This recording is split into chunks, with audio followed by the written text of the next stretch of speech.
갈라디아서와 이 오늘 읽은 로마서의 내용의 주제는 똑같은 주제이며 로마서가 좀 더 자세하고 분량이 많죠.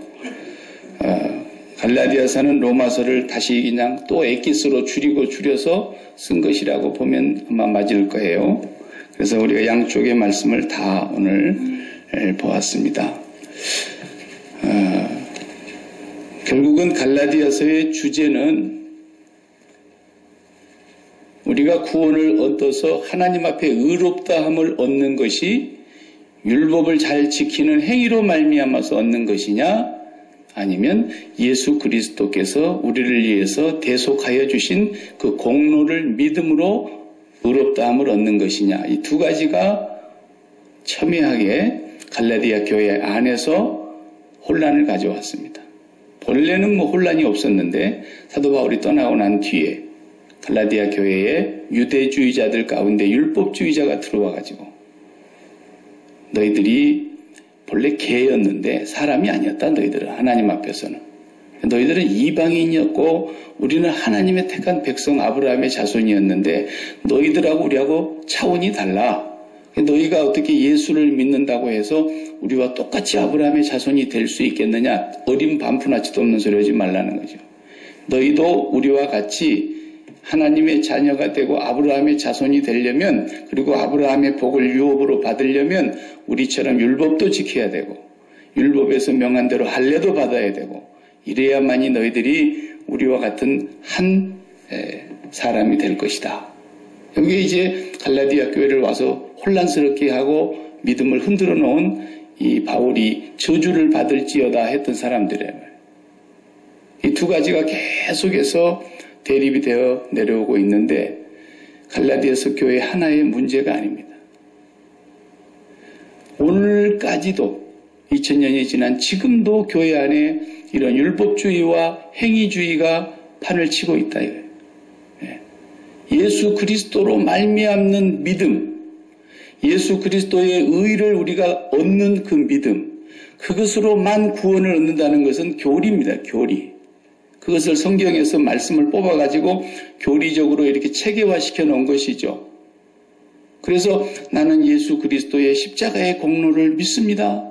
그렇게 믿는다는 말을 하는데도 불구하고 그의 마음과 삶을 보면은 율법주의에 아직도 헤어나지 못하고 있는 사람들이 너무너무 많아요. 진짜 믿음이냐 아니냐를 우리가 가름을 해야 된다는 거예요. 갈라디아서에도 아브라함이 분명히 할례 받은 후에 의롭다함을 받은 분이 아니고 벌써 저 갈대아 우르에 있었을 때 이미 하나님의 명령을 쫓아서 출발했을 때 하나님은 아브라함을 의롭다 하신 거예요. 그리고 율법이라고 하는 계명은 430년 후에 아브라함의 자손들이 저 야곱의 후손들이 요셉이 팔려갔던 그 애굽으로 가가지고 거기서 총리 대신 밑에서 살다가 야곱도 죽고 12형제도 다 죽고 4대 계속 흘러가서 430년이라는 세월 후에 하나님께서 그들을 출애굽시킨 후에 시내산에 와서야 비로소 율법을 줬다. 그러니까 그 전에 아브라함은 율법과는 상관없이 하나님을 믿음으로 의롭다함을 얻은 사람이라는 거예요. 창세기 15장 6절의 말씀을 바울이 로마서에서도 인용하고 갈라디아서를 쓸 때도 인용을 했어요. 아브라함이 무할례 시에 이미 믿음으로 의롭다함을 얻었으니까 그 아브라함의 자손이 되는 사람들이 누구냐? 피를 물려받은 유대인이 아브라함의 자손이냐? 피를 물려받은 유대인도 아브라함의 자손이지만 이방인들도 아브라함의 자손이 된다. 그러나 피를 물려받았다 할지라도 예수 그리스도를 믿는 그 믿음을 가지지 않는 유대인은 아브라함의 자손이 될 수 없다. 미안하지만. 그러니까 이 유대인들이 막 충격을 받은 거예요. 피를 부정하니까. 혈통을 부정하니까. 그래서 사도 바울은 유대인들에게 그렇게 많은 핍박을 받았던 거예요. 자기 동족들이 오히려 사도 바울을 죽이려고 했지 않습니까? 본디 자기도 예수 믿기 전에는 자기 혈통, 아브라함의 자손은 유대인뿐이라고 생각했던 것이었죠. 자기도.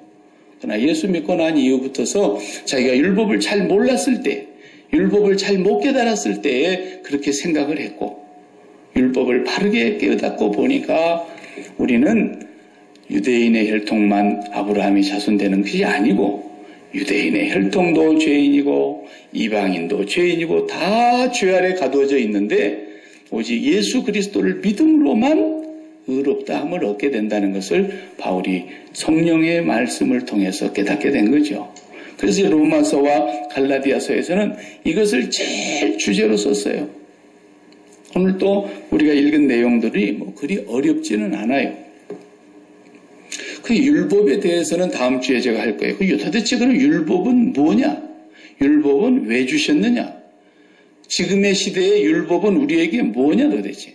예수님께서 율법을 폐하려 오시지 않고 완전케 하려 오셨다 이렇게 말씀하시고, 그 율법은 우리에게 뭐냐는 건 다음 시간에 나와요. 갈라디아서 3장 19절부터서 율법에 대한 얘기가 나오죠.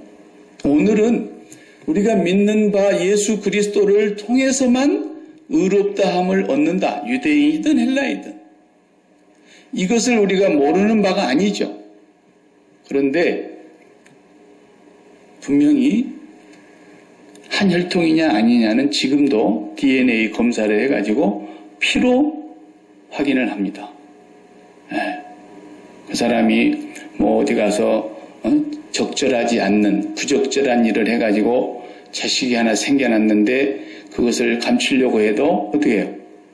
DNA로 유전자 검사해보면 99.99% 나오면 자기가 절대로 안 그랬다 그래도 절대로 그런 거죠. 피가 검사를 하는 거예요. 피가. 그러면 우리가 아브라함의 피를 가졌는가? 그것만 우리가 확인되면 우리는 아브라함의 자손이구나. 이게 검증이 돼버리는 거예요. 그럼 여기서 말하는 피는 뭐예요? 믿음이에요. 생물학적인 피가 아니고 믿음이라는 거예요. 믿음을 가졌으면 아브라함의 자손이라고 성경은 선언하고 있는 거예요. 그런데 그 믿음이 아브라함이 가졌던 믿음이냐 아니냐가 문제라는 얘기죠. 우리가 지금도 믿고 있다, 믿습니다 하는 이 믿음이 아브라함이 가졌던 그 믿음과 같은 피냐, 믿음의 성질이 똑같으냐, 이게 중요한 거예요. 아무리 유대인으로 태어났어도 아브라함이 가졌던 믿음을 가지지 않았으면 아브라함의 자손이 아닙니다. 그러니까 예수님께서 그 유대인들 자기 동족들인데도 불구하고 뭐라 그래요? 독사의 자식들이라 그랬어요. 너희는 거짓의 아비 마귀에게서 났으니 이랬단 말이에요. 너희는 죄의 종이고 회개치 아니하면 도끼가 나무 뿌리에 이미 놓였는데 다 찍어서 불에 던져버려야 될 종자들이라는 거예요. 누구 보고? 제일 아브라함의 자손이라고 하는 자부심이 큰 바리새인이나 서기관이나 백성의 지도자들, 율법학자들을 향해서 예수님이 그렇게 직접적으로 말씀하신 거예요. 그렇다면 그들이 믿는 믿음과 우리가 믿는 믿음이 과연 어떤 것이 아브라함의 믿음이냐라는 것을 DNA 조사하듯이 해봐야 되는 거예요. 그것만 율법주의가 아니고 믿음으로 말미암아 의롭다함을 얻는 믿음이라는 거예요. 오늘 피검사 한번 해봅시다, 여러분. 피검사 해봐야 되는 거예요. 그래서 믿음을 뭐라 그랬어요? 믿음이라는 것을 아마 제가 목회하면서 나는 앞으로 그보다도 더 정확하게 나는 다른 사람은 또 다르게 설명할지 모르겠는데 저는 그것보다도 더 좋은 비유가 없다고 생각해요. 아무리 더 좋은 비유를 기도하고 만들어서 해보려고 해도 제가 지금 얘기한 이 비유는 여러분들이 많이 들었어요. 평소에도. 믿음은 뭐라고요? 심장을 이식수술하는 거예요. 심장을 이식하는 거예요. 심장을. 코다레라 그랬잖아요. 코다리 새끼가 아니고 코다레. 코다레. 심장을 이식하는 거라니까요. 자, 심장 이식 수술이 굉장히 발달했어요. 요즘은 우리나라도 이제 굉장히 심장 이식 받은 사람들이 많아졌습니다. 과거에는 그것이 불가능하다고 생각했는데 지금은 심장을 바꿔 끼워요. 대단한 거죠. 그런데 믿음이라는 것은 꼭 그와 같아요. 우리의 심장을 이식하는 거예요. 이식하는 거. 그 심장 이식을 왜 할까요? 살려고. 죽으려고 하는 사람이 누가 있겠어요? 살려고 그 심장을 이식하는 거예요. 그러니까 심장을 이식하면 생물학적으로 성공하면 심장이 회복이 돼서 산다 이 말이에요. 그래서 영적으로도 똑같이 심장을 이식해놓고 나면 행복해지는 거예요. 기쁜 거예요. 만족하는 거예요. 더 바랄 것이 없어지는 거예요. 그 기쁨은 세상이 주는 게 아니라 그랬어요. 저 위로부터 오는 기쁨이고 세상이 줄 수도 빼앗을 수도 없는 평안을 주시고 행복과 만족을 주시는 거예요. 심장 이식 수술하고 났더니 그 증상이 나에게 딱 나타나는 거야. 그러면 이 사람 심장 이식 성공했구나. 이렇게 되는 거죠. 사람들이 뭐 하려고 심장 이식합니까? 행복하려고 심장 이식하는 거예요. 생물학적으로 심장을 남의 것을 받는 사람은 더 살려고 그러는 거예요. 더 행복하게 더 잘 살려고, 더 오래 살려고 그러는 거예요. 그럼 믿음으로 심장을 이식하는 사람들은 진짜 행복하고, 진짜 기쁘고, 진짜 평안하고, 진짜 행복하려고 심장 이식하는 거예요. 자, 그거 봅시다, 이제. 심장 어디다 이식했는가? 사람들은 돈에다가 심장을 이식해가지고, 돈에서 이제 피를 빨아먹어. 돈의 피. 돈이라는 피. 그러니까 혈액형이 A형이 있고 B형이 있고 그 다음에 C형은 없죠. 예. 잘난 체느라고 나는 C형입니다 그러면 안 돼요. 완전 무식이 탈로 나버리는 거예요. 그래 되면 A형이 있고 B형이 있고 AB형이 있고 O형이 있고 네 가지밖에 없어요. 네 가지. 예. 그러니까 이렇게 생물학적으로는 우리에게 그런 피를 하나님이 종류별로 주셨는데 믿음으로 해석하는 영적인 피는 굉장히 다양합니다. 돈이라는 피가 있어요. 심장이 그 돈이라는 것에다가 이식을 해갖고 거기다 딱 붙여놓고 돈을 쭉쭉 빨아먹으면은 행복해. 기뻐. 나는 이만하면 됐어. 만족해. 누가 나를 이곳에서 끌어낼 수 있으랴. 나는 이제 영원히 자유해. 뭐 이렇게 되는 거죠. 그 사람들에게는. 그럼 그 사람은 지금 돈이라는 피를 이식 수술을 받은 거예요. 심장을 거기다 붙인 거예요. 어떤 사람은 자식한테다가 심장을 꽂아놓고 자식이 잘 되니까 너무너무 좋아. 자식이 잘 되니까 너무 행복해. 자식이 하나님마다 성공하고 출세하고 승승장구하는 걸 보니까 기쁨이 넘치는 거예요. 네. 어떤 사람은 권력, 어떤 사람은 뭐 명예, 어떤 사람은 그 정말 추접한 미모, 네? 맨날 보톡스나 맞으러 다니고 그래서 주름살 생기는 거 열받고 흰머리만 생기면 막 속이 뒤집어지는 거야. 네. 눈도 째고 코도 째고 입도 째고 다 째갖고 사방을 갖다가 그냥 칼집을 넣어가지고 별 희한한 짓을 다 하는 거야. 도저히 내가 늙어가는 것을 보고 참을 수가 없다.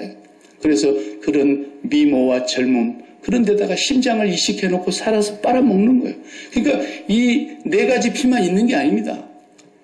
이 연예인들 같으면 인기라는 피를 빨아먹는 거예요. 인기 없으면 죽는 거예요, 아주. 네. 보세요. 왜 자살합니까? 심장 이식 수술이 잘못돼갖고 그런 거예요.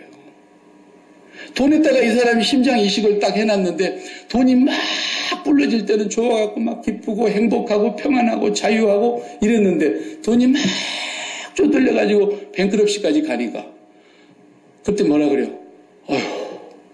숨통 막혀. 아휴, 애간장이 녹아. 왜? 심장을 거기다가 붙여놨습니다. 아휴, 심장이 새까맣게 타버렸네. 아니, 심장이 어떻게 하면 새까맣게 타죠? 거기다 이식 수술 해놨는데 돈이 다 날아갔어. 그러니까 어떻게 돼요? 살아도 못 살아. 이러니까 자살하는 거예요. 그건 무슨 말이에요? 심장 이식 수술이 성공을 못한 거예요. 성공을 못한 거예요. 그래, 죽은 거예요, 그냥.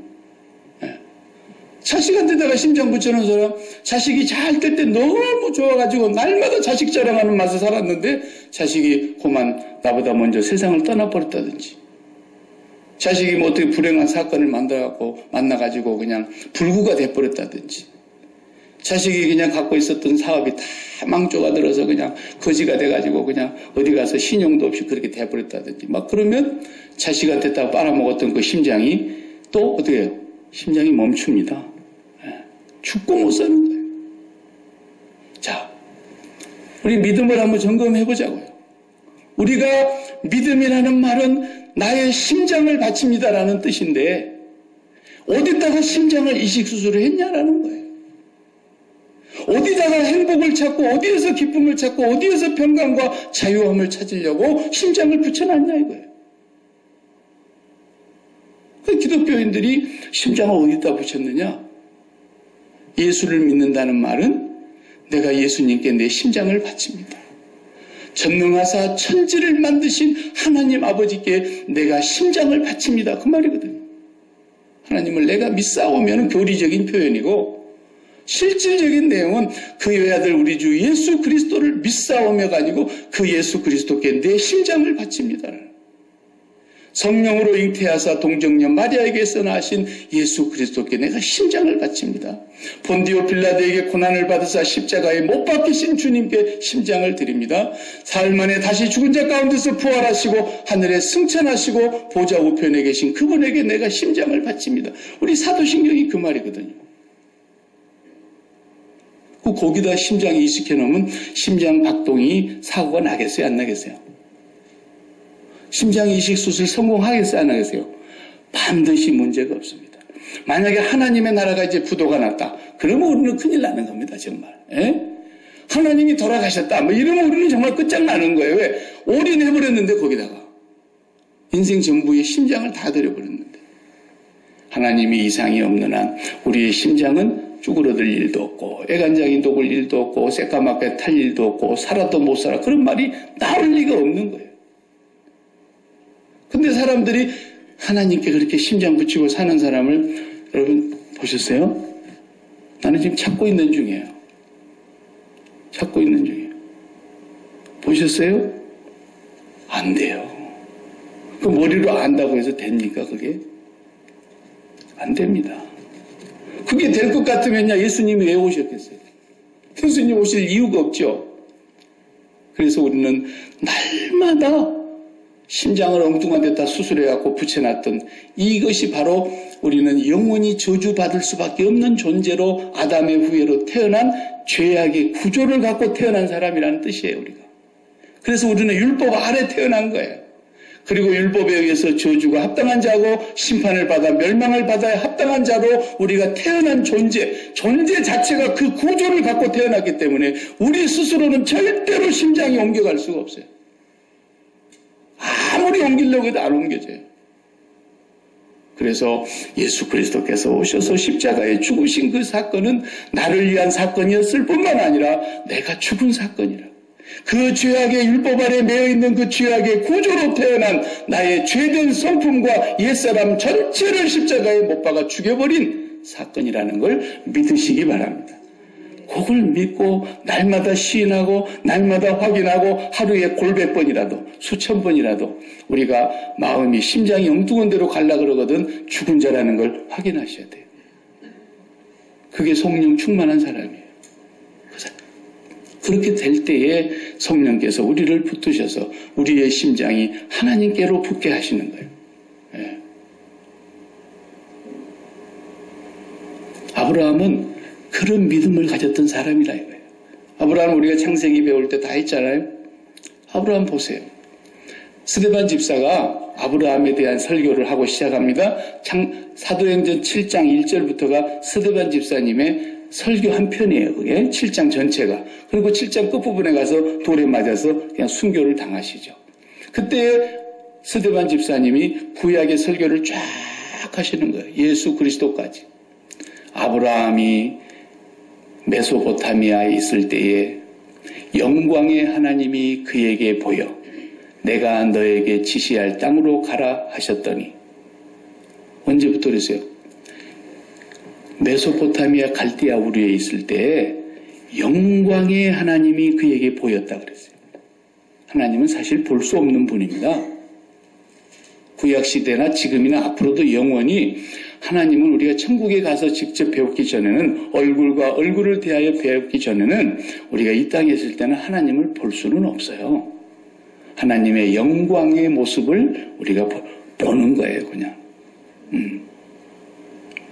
하나님은 빛 가운데 거하시며 빛이시며 아무도 그에게 가까이 할 수도 없으며 볼 수도 없으시며 그런 분이라고요.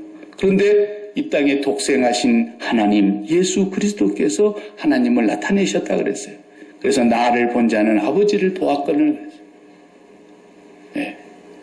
근데 영광의 하나님이 스데반 집사가 설교한 거 보면 아브라함에게 보여줬다 이렇게 되어 있어요.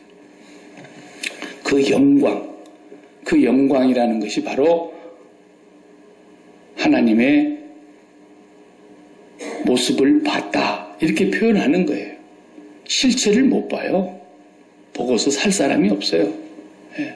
모세도 못 봤어요. 그러니까 그 영광이라는 것이 이제 우리가 이제 성탄절이 오니까 이렇게 트리도 하고 별도 달고 빛을 비추고 그러는데 동방 박사들이 그 밤하늘의 수많은 별들 가운데 유난히 크게 빛나는 별 하나를 봤다 그랬어요. 예. 그리고 그 별이 비치고 있는 곳을 향해서 갔다 이 말이에요. 그게 영광이라는 뜻입니다. 영광. 독사, 헬라말로 독사. 뱀 말하는 게 아니에요. 헬라말의 언어는 발음이 독사로 나오는데 그게 영광. 불 다 끄면 우리 교회는 조명이 없어가지고 다 깜깜해져 버리는데 이렇게 조명이 어느 데 가면 연극하는 데나 이런 데 보면 다 앞에서 이렇게 비추잖아요. 무대를. 불 다 관중석은 꺼요. 무대로만 조명을 딱 비춰요. 그러면 이제 주인공이 나왔거나 거기서 연기하는 사람이 조명빛을 받아가면서 연기를 합니다. 그 조명빛을 받는 것을 영광이라 그래요. 네. 저와 여러분이 영광을 세상에서 얼마나 누렸느냐. 그럼 뭐 상 받을 때, 졸업장 받을 때 다른 사람들은 졸업장 한 장 딸랑 갖고 오는데 이 사람은 우등상도 받고 그 다음에 또 장학금도 받고 그 다음에 진학해가지고 또 졸업한 그 학교에서 또 뭐 상 주는 거 받고 막 계속 받아요. 학교장상 받고 국회의원상 받고 국무총리상 받고 막 이러면은 계속 그 학생 이름 부르잖아요. 그 학생 여러 번 불려 나가가지고 전 교색이 추워서 벌벌벌 떨면서도 박수 쳐주고 왜? 그 영광이 그에게 다 가는 거예요 지금. 다 그를 바라다 보는 거예요. 그 말이에요. 아브라함이 영광의 하나님을 봤다는 말은 아브라함의 마음속에 하나님이 영광스러운 빛으로 다가오셨다는 거예요. 아브라함의 마음속에. 그 하나님을 배웠고 나서는 그가 이제 갈대아 우르를 떠나서 하나님께서 지시할 땅으로 갑니다. 동생은 먼저 죽었습니다. 하란에서 죽었습니다. 하란이라는 동생이 하란에서 죽었어요. 아버지보다 데라보다 먼저 죽었다 그랬어요. 그리고 데라를 데리고 또 이동을 하다가 하란에 머물러 있었는데 거기서 동생이 죽자 다시 가족을 데리고 또 계속 남쪽으로 이동해 내려오는데 얼마 후에 데라도 돌아가셨어요. 그리고 나홀이라고 하는 형제만 남겨두고 조카를 데리고 이제는 계속 남쪽으로 내려가고 있었습니다. 그것이 가나안 땅까지 가게 된 것이죠. 그런데 아브라함이 영광의 하나님을 자기 마음속에 모시고 가다 보니까 무슨 일이 벌어졌습니까? 아내가 너무 이뻐가지고 아내가 너무 이뻐도 좀 문제가 되는 것 같아요. 그때 당시에 그 왕들이 그렇게 아내를 욕심을 내는 거예요. 그러니까 틀림없이 나는 당신을 빼앗기고 나는 죽게 생겼으니까 우리가 그저 이복 동생이기도 하고 그러니까 그냥 동생이라고 하자. 나를 오라버니라고 불러라. 그랬어요. 이야, 세상 남자 중에 이렇게 시시콜콜한 남자가 어디 있습니까? 자기 부인 하나도 책임 못 지는 그런 사람을 따라간 거예요, 그냥. 그러니까 아브라함은 자기 아내에 대해서도 어땠단 말이에요? 죽었단 말이에요. 힘이 없어서 그런 게 아니에요. 아브라함은 영광의 하나님 한 분만 마음속에 모시고 그분하고만 심장이 딱 붙어 있어서 아내에 대해서 죽은 사람이에요. 그래가지고 아내를 뺏겼어요. 저 같으면 그렇게는 못할 것 같아. 맞아 죽더라도 한번 해보고 그래도 용감하게 죽었다 그래야지. 근데 아브라함은 아내에 대해서 죽었다는 거예요. 그래서 아내를 하나님께 돌려줬더니 하나님이 아내를 다시 찾아다가 아브라함에게 돌려주면서 아내를 데리고 가려던 사람들을 다 혼내키고, 예. 아브라함은 모든 걸 다 포기하는 거예요. 재산을 다 포기했습니다. 본토 아비의 집을 포기했습니다. 친척들과 함께 살아야 되는 그 공동체를 다 떠나서 모든 걸 포기하고 그 심장이 영광의 하나님에게만 붙어 있었다 그 말이에요. 그래서 조카하고도 또 뭐 땅 얘기 나올 때 그래 네가 먼저 택해서 가. 제일 좋은 데 다 주고 자기는 적박한 곳에 그대로 머물러 있는 거예요.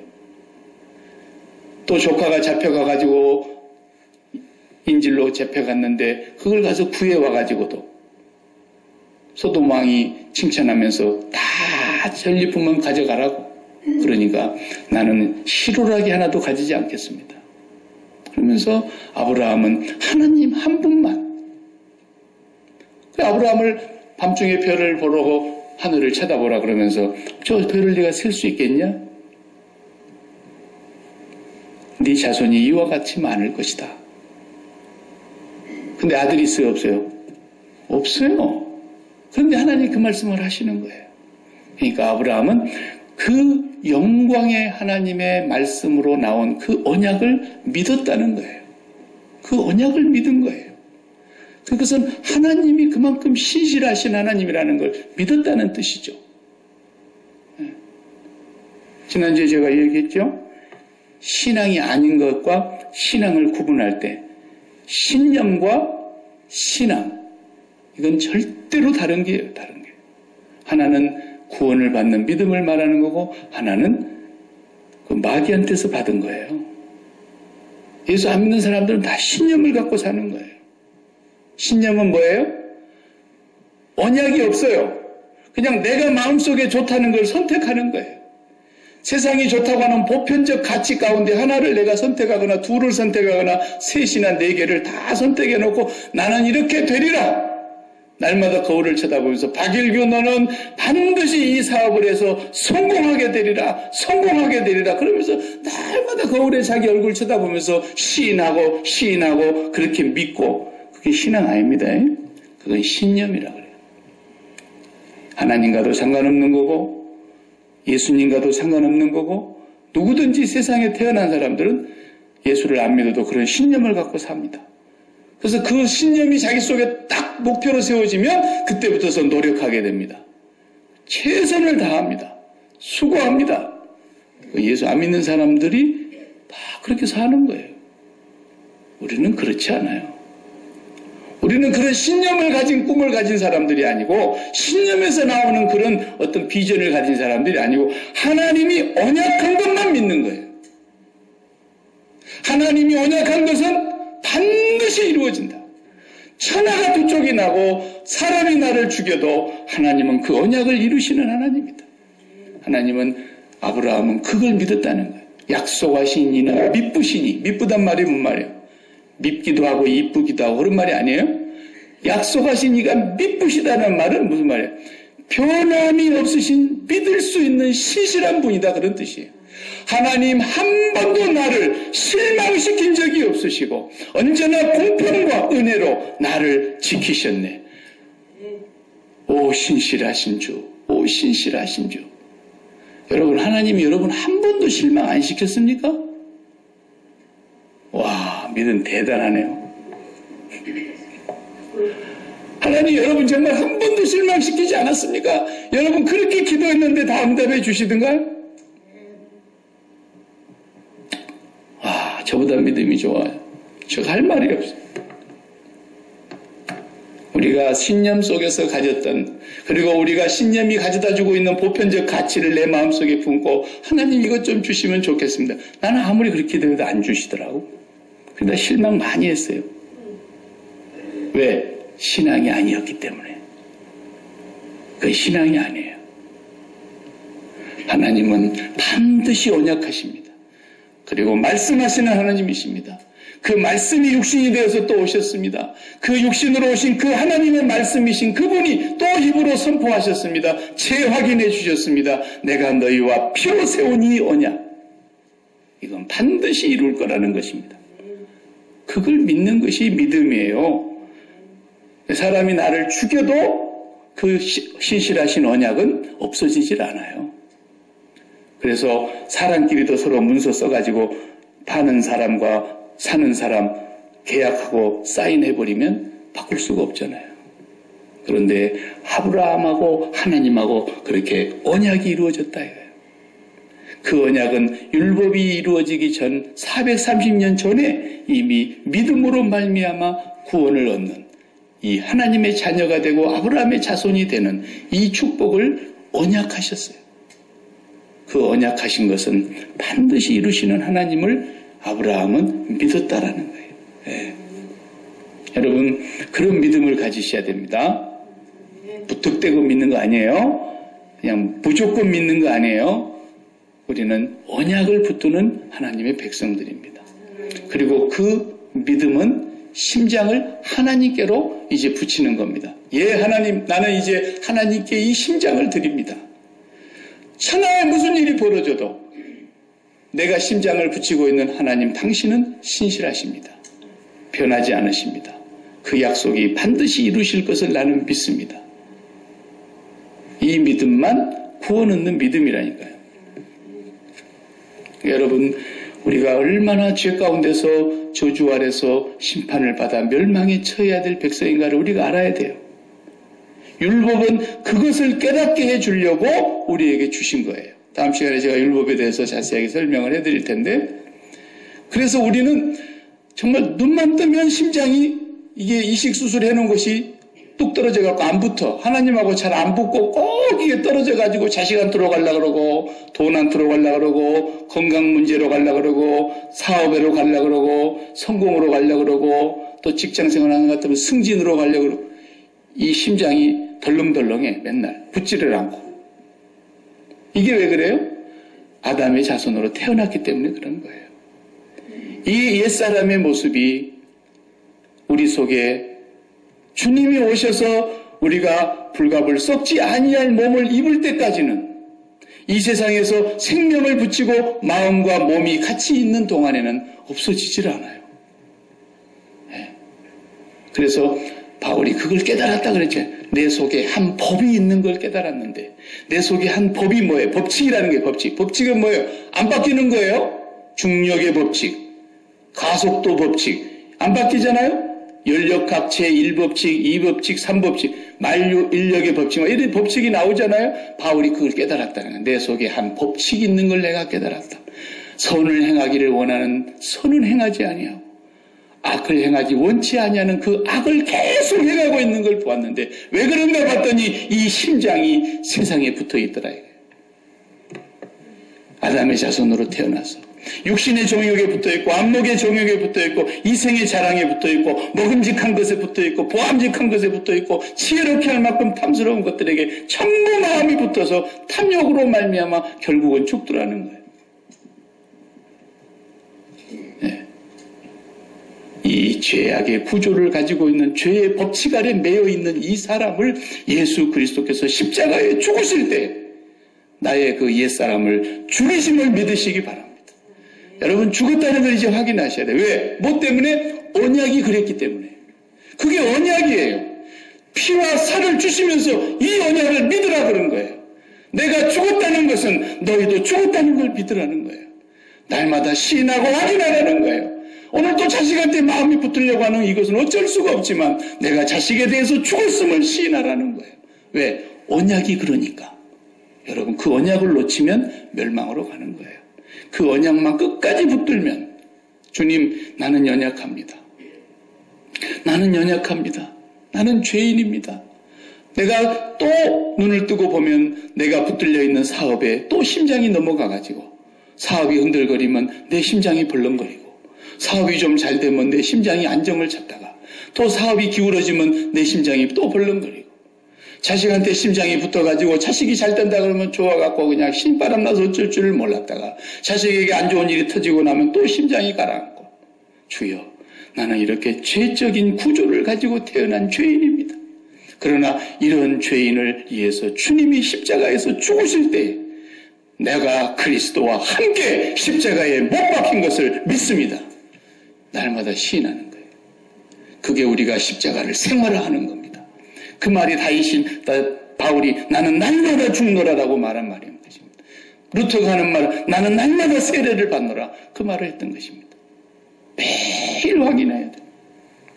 예. 그럴 때 성령은 우리의 심장이 하나님께로부터 성령이 우리 속에 역사하시는 거예요. 그래서 우리가 그런 일을 당해도 이제는 하나님이 아무렇지도 않으니까 내 심장이 아무렇지도 않는 거예요. 예. 아시겠어요? 하나님이 뭔 사고가 났다 그러면 우리 심장이 막 벌렁거려야 돼요. 하나님이 아무렇지도 않기 때문에 우리가 아무렇지도 않아야 돼요. 그렇게 성령께서 우리를 붙들어 주시는 거예요. 성령이 우리의 심장을 하나님께로 인도하시는 거예요. 이 믿음을 가진 사람이 아브라함의 믿음을 가진 사람인 것입니다. 아브라함은 아내를 뺏겨도 데리고 가라고. 시시콜콜해서 그런 게 아니에요. 아내에 대해서 죽은 거예요. 그런 믿음이에요. 근데 죽었는데 하나님이 찾아오잖아요. 한 번도 안 뺏기게 하시잖아요. 너를 축복하는 자를 내가 반드시 축복하겠고 너를 저주하는 자를 내가 반드시 저주하겠고 너는 이름을 창대케 해줄 것이고 땅의 모든 족속이 너로 인하여 복을 받을 것이며 너는 복의 근원이 될 것이다. 언약입니다. 우리는 그 언약의 후손입니다. 그 언약을 우리가 받았습니다. 우리를 통해서 반드시 다른 사람을 복되게 할 것입니다. 여러분이 갖고 있는 그 믿음을 바르게 행사하면 여러분 통해 또 다른 사람이 그 믿음의 복을 유산으로 갖게 될 것입니다. 여러분의 이름을 하나님이 창대케 하실 것입니다. 여러분을 해하고자 하는 자를 하나님이 가만두지 않을 것입니다. 여러분을 축복하는 자를 하나님이 반드시 복되게 하실 것입니다. 언약을 믿으시기 바랍니다. 그 언약을 가진 자는 아브라함의 자손입니다. 축하합니다. 기도하겠습니다. 하나님 감사합니다. 오늘 우리가 얼마나 하나님 앞에서 1000번 만번 죽어도 할 말이 없는 저주 아래 매인 자요 아담의 죄로 말미암아 사망이 우리에게서 왕노릇했고 우리는 아무리 선을 행하려고 몸부림쳐도 율법 아래 매여서 저주가 합당한 자들이었사온데 주여 우리 아버지께서 독생자를 보내사 예수 그리스도께서 율법 아래 매인 자들을 자유케 하시려고 율법 아래 있는 자들을 속량하시려고 율법 아래서 죄를 다 뒤집어 쓰시고 우리의 죄값을 속량하여 주심으로 말미암아 우리가 아버지의 자녀가 되게 하시는 믿음의 은총을 선물로 허락하여 주신 것을 감사합니다. 이 믿음이 아브라함의 믿음으로 이어지는 복된 믿음, 거룩한 믿음, 진실로 하나님께 심장을 붙이고 사는 믿음이 되게 하여 주시옵소서. 날마다 우리가 눈만 뜨면 이 심장이 세상에 붙어 있는가 또 확인하게 하시고 바울 사도와 같이 나는 날마다 죽노라 세상과 죄에 대하여 죽고 하나님과 의에 대하여 살아가는 성령의 사람으로 승리하게 하여 주시옵소서. 예수님의 이름으로 기도하옵나이다. 아멘.